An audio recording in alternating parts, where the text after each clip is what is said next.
There are all sorts of different scoring systems to rate diet quality. My favorite, for its simplicity, is the Dietary Phytochemical Index, a fancy name for a simple concept.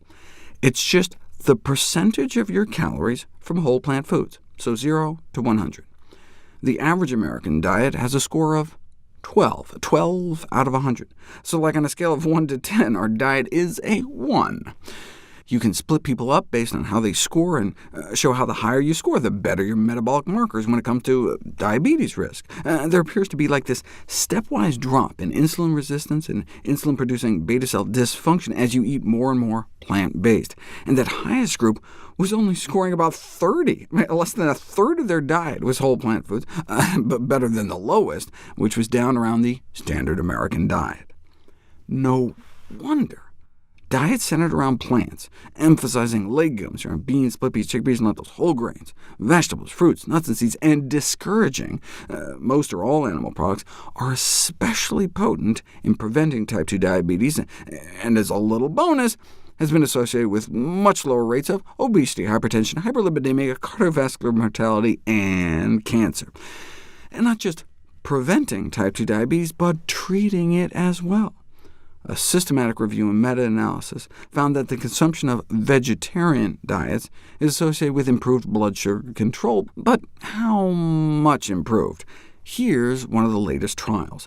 The effect of a strictly plant-based diet centered around brown rice, it was done in Asia, versus the conventional diabetic diet on blood sugar control of patients with type 2 diabetes, a 12-week randomized clinical trial. For the diabetic control diet, they set up food exchanges and calculated specific calorie and portion controls, whereas on the plant-based diet, people could eat as much as they want. That's one of the benefits. The emphasis is on food quality rather than quantity, and they still actually lost more weight. But even after controlling for the greater abdominal fat loss in the plant-based group, they still won out.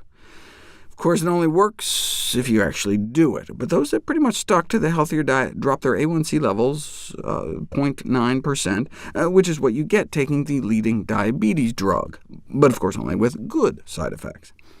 Yeah, but would it work in an underserved population?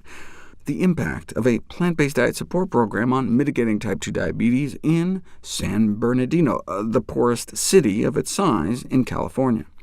A randomized controlled trial, but not of a plant-based diet itself, as the title suggests, but of just an education program telling people about the benefits of a plant-based diet for diabetes, and then it was up to them.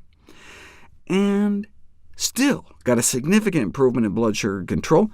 Here are the numbers. Got a little better in the control group, but way better in the plant-based instruction and support group. And more plant-based diets are not just effective in the prevention and management of diabetes, but also its complications. Check this out. One of the most devastating complications of diabetes is kidney failure.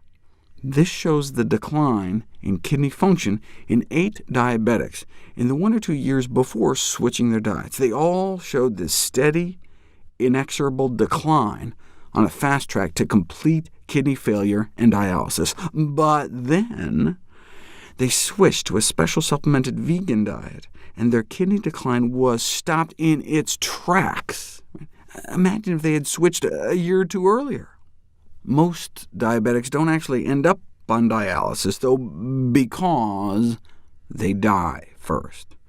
Cardiovascular disease is the major cause of premature mortality among diabetics. That's why plant-based diets are perfect. There's a general scientific consensus that the elements of a whole food plant-based diet, legumes, whole grains, fruits, vegetables, and nuts with limited or no intake of processed foods and animal products, are highly beneficial for preventing and treating type 2 diabetes.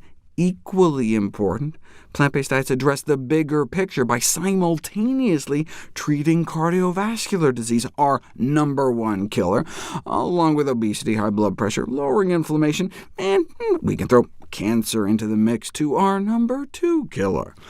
The bottom line is that the case for using a plant-based diet to reduce the burden of diabetes and improve overall health has never been stronger.